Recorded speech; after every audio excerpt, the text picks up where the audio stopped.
Leonardo da Vinci adalah pelukis dunia dan karya-karyanya banyak yang menjadi legendaris dalam dunia seni lukis. Kali ini saya mau angkat salah satu karyanya yang sangat terkenal dalam kelompok tertentu, yaitu kelompok Kristen. Dan itu lukisan yang namanya Perjamuan Malam Terakhir. Nah, konon si Leonardo da Vinci ini karena memang dia seorang perfeksionis. Jadi untuk melukis, menggambar misalnya tokoh Yohanes, dia selidiki karakter Yohanes yang menurut perkiraan dia adalah flegmatik. Maka dia mencari orang flegmatik sebagai sumber ide ya. Untuk dilihat garis matanya, garis bibirnya, berdasarkan sifat-sifatnya yang seperti itu kira-kira dia cari orang yang serupa dengan sifat-sifatnya untuk dijadikan ide penggambaran. Satu demi satu ya. Nah, tokoh yang dia cari yang selesai ya, itu semuanya sebenarnya ya, termasuk tokoh Yesus sendiri. Dia cari orang yang baik, yang karakternya imbang, yang berwibawa, berkarisma, tapi juga dia senang dengan anak-anak karena ketika kisah Yesus itu dia datang ke sebuah kota, anak-anak datang. Wah, tapi pasti dia bukan tokoh yang serius gitu ya, tapi mungkin juga fun, tapi juga dihormati. Nah, itu dia dapatkan semuanya figur-figur sebagai model untuk melukis. Ternyata yang sulit adalah justru untuk mencari figur dijadikan model si Yudas. Karena Yudas ini dia bendahara, berarti dia mestinya orang yang teliti. Tapi dia itu licik karena dia berkhianat gitu ya. Tapi dia juga pandai berpura-pura karena dia berkhianat sampai detik-detik yang terakhir pun dia masih mencium. Jadi untuk mencari orang yang jahat tapi juga teliti, kadang orang jahat tapi nggak teliti gitu ya. Ya bisa berpura-pura, punya rencana, lalu dia korupsi, dia mata duitan. Ini rupanya mencari kombinasi sifat ini cukup lama.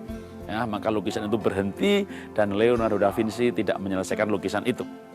Berapa tahun kemudian dia merasa bahwa ini ada figur yang cocok ini buat Yudas. Maka lukisan itu diselesaikan. Yang menarik adalah ternyata figur yang dijadikan Yudas itu sama dengan model yang dia pakai sebagai sumber ide untuk melukis Yesus. Nah, kenapa orang yang sama bisa terjadi? Rupanya 2-3 tahun terakhir figur ini mengalami kekecewaan, mengalami kepahitan, mengalami kegagalan dalam usahanya. Dia mengalami fitnahan dan cemoohan. Kekecewaan, kepahitan telah merubah gurat wajahnya. Kekecewaan, kepahitan, peristiwa traumatis telah merubah hatinya. Ketika hati berubah, maka gurat wajah juga berubah. Nah, apa yang kita bisa pelajari dalam hidup ini? Jaga hati Anda, karena hati Anda akan terpancar pada wajah Anda. Wajah seseorang bisa berubah, ya, wajah seseorang bisa berubah. Anda akan kelihatan simpatik, menarik, kalau hati Anda baik. Tapi bagaimana masalahnya kita bisa menjaga hati? Kalau lingkungan begitu keras, dunia begitu keras, kegagalan, kehancuran, fitnah, cemoohan begitu datang bertubi-tubi. Maka saya menyarankan, mungkin Anda memang tidak bisa melupakan. Ya, gimana mau lupa? Ya, suatu saat ketemu, ingat lagi, ketemu, ingat lagi, ketemu, ingat lagi. Maka saran saya, Anda memang tidak bisa melupakan. Tapi satu ini Anda pasti bisa lakukan. Anda melepaskan pengampunan.